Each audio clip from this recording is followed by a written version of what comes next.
There is a silence in heaven that words cannot break. The stars seem to hold their breath as a single soul steps forward, trembling before the throne of the Almighty.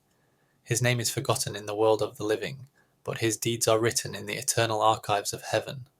Once he was a man of charm, a man of smooth words and easy smiles. He could twist truth into silk and make lies sound like love. People trusted him, wives, friends, strangers, all drawn in by his silver tongue. Yet now, standing before Jesus Christ, there is no audience, no applause, no mask left to wear. The truth, long buried under layers of deceit, rises like fire to consume him.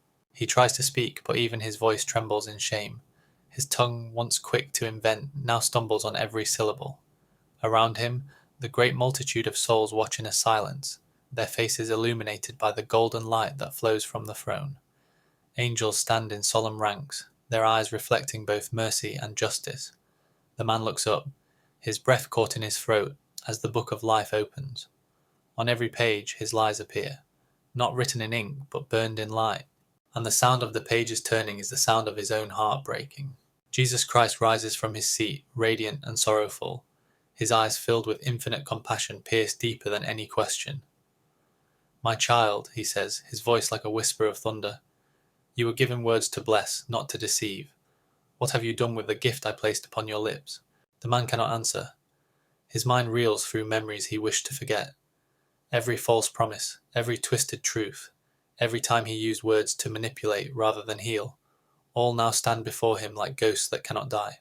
In that sacred place, memories are not seen as fleeting shadows, they are alive. The man watches them unfold in the air around him like living scenes projected by light.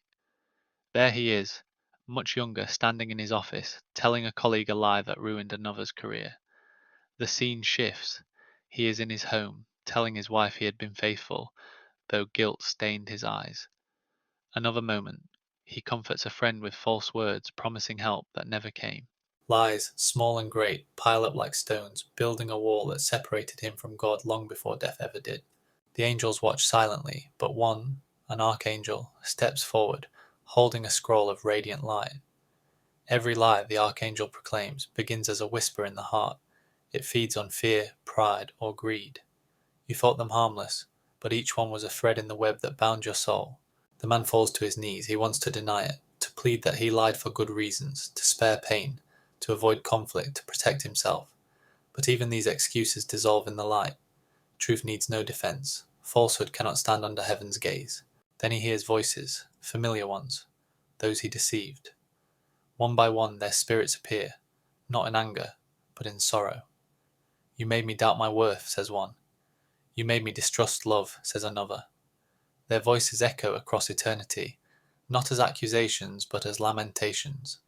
Each word pierces his heart deeper than any blade. He cries out to Christ, "Lord, I am sorry. I was weak. I was afraid. I thought I could hide it." And Christ answers gently, "The truth you buried was never dead. It was waiting to rise." The throne room of heaven stretches beyond all imagination.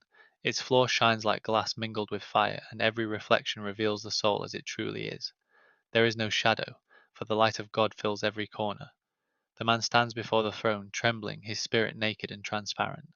Every deception he spoke appears as smoke rising from his mouth, black, bitter, choking.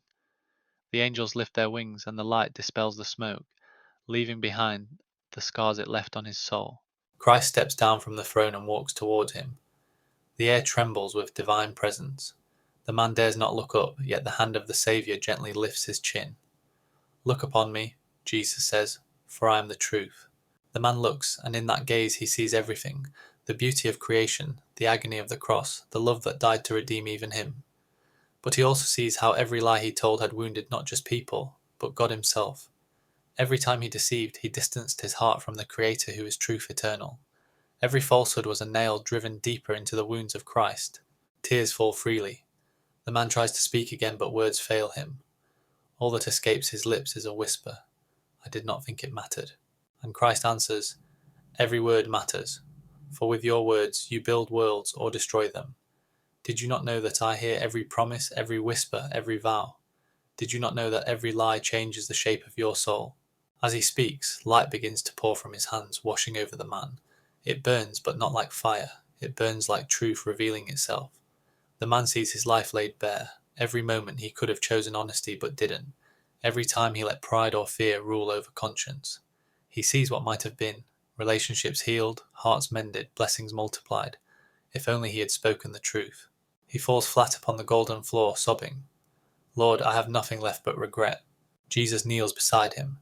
Then give me your regret, he says softly, for even now my mercy is greater than your sin. The angels sing, not songs of celebration, but songs of purification. The light intensifies, surrounding the man in radiance. His falsehoods dissolve like dust in sunlight. Yet even as he feels forgiveness, he understands the weight of what was lost. Lies can be forgiven, but their echoes linger in the hearts they wounded. Christ rises and speaks again, his voice filling all of heaven. Let it be known to every soul, deception is not a cleverness, it is decay. It rots the foundation of love and breeds distrust among my children. The one who deceives himself cannot see the kingdom, for the gates of heaven are made of truth, and truth will not open to a liar. At those words, the man feels his heart split open, not in pain, but in revelation. He sees that the greatest punishment was never hell, but separation from truth itself. To live forever without truth is to live forever in darkness. Christ extends his hand. Rise, child of dust. You have seen what lies can do. Now go where truth can heal. And the man is lifted, not to the highest heaven, but to a place of cleansing light, where souls learn the meaning of truth before entering eternal joy. When the vision fades, the message remains. Every soul that still breathes on earth is bound by the same sacred truth.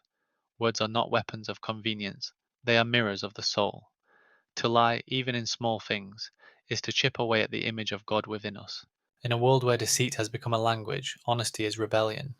It takes courage to tell the truth when lies promise comfort. But remember, every lie spoken today is a truth that will stand against you tomorrow. When life ends, and the body turns to dust, only your words will remain echoing in eternity. The story of the deceiver is not meant to condemn, but to awaken. It tells us that confession is not defeat, it is deliverance. If you have spoken lies, there is still time to make them right. Seek forgiveness from those you've deceived. Ask Christ to cleanse your heart. Do not wait for the throne of judgment to discover what truth really means. For the tongue is small, but it can set the world on fire. It can burn bridges of love, ignite wars of misunderstanding, or warm the cold with kindness. God gave you speech not to destroy, but to create. Let your words be rivers of light in a darkened world. In the end, when your soul stands before the throne, you will not be judged by how many words you spoke, but by whether those words were true. Speak truth, even when it costs you. Speak love, even when it hurts. And when you finally meet the one who is truth himself, your words will not accuse you, they will testify for you. And then the silence of heaven will not condemn you, but welcome you home.